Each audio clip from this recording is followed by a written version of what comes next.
Belakangan ini di Indonesia muncul banyak perbincangan mengenai LGBT. Sebenarnya apa itu LGBT? LGBT adalah singkatan dari lesbian, gay, biseksual, dan transgender. Kaum LGBT memiliki simbol berupa bendera pelangi yang menjadi lambang gerakan pelangi. LGBT sering dianggap sebagai isu kesehatan mental sebagai yang diungkapkan oleh Menteri Kesehatan Republik Indonesia, Nia Juwita F. Morlock.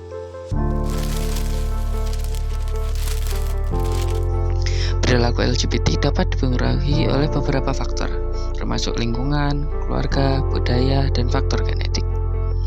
Faktor genetik ini berhubungan dengan ketidakseimbangan hormon dalam tubuh. Selain itu, pengaruh lingkungan juga dapat mempengaruhi orientasi seksual seorang ketika mereka berinteraksi dengan komunitas LGBT.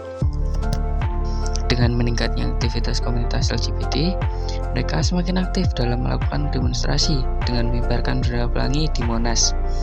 Selain itu, aksi LGBT juga tercatat di Malaysia, seperti saat vokalis band The 1975 melakukan aksi ciuman sesama jenis dengan basis band tersebut di atas panggung.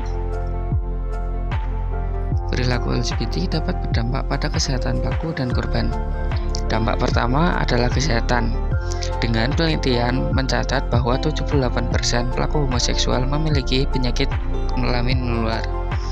Hal ini terjadi karena homoseksual cenderung untuk berganti-ganti pasangan dalam melakukan hubungan seksual. Penyakit seksual seperti HIV, sifilis, hepatitis B, dan C adalah salah satu contoh dari penyakit yang diderita oleh para pelaku LGBT. Selain itu, korban juga dapat mengalami trauma yang mengganggu kesehatan mental mereka. Pandangan masyarakat mengenai isu LGBT sangat bervariasi tergantung pada budaya, agama, keluarga, dan lingkungan. Tingkat penolakan dan penerimaan terhadap LGBT sangat berpengaruh oleh faktor-faktor tersebut. Di Indonesia, LGBT masih dianggap sebagai topik tabu, dengan banyak kelompok yang pandangannya didasarkan pada keyakinan agama. Sebagian besar masyarakat Indonesia mengecam perilaku LGBT dan orientasi seksual kelompok LGBT. Bahkan, MUI telah mengeluarkan fatwa yang menolak praktik LGBT.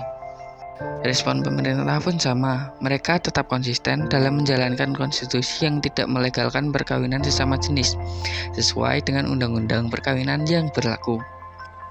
Selain itu, Kementerian Agama juga berusaha memperkuat institusi keluarga melalui edukasi pernikahan dan berkolaborasi dengan organisasi keagamaan untuk memberikan pemahaman tentang bahaya LGBT.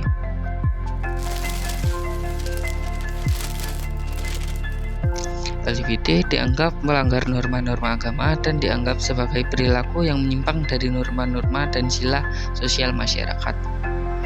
Menurut banyak pandangan, makhluk hidup seharusnya berpasangan dengan lawan jenis untuk melanjutkan keturunan, bukan dengan sesama jenis yang bahkan itu dapat merusak kesehatan diri sendiri ataupun orang di sekitar. Sekian, terima kasih.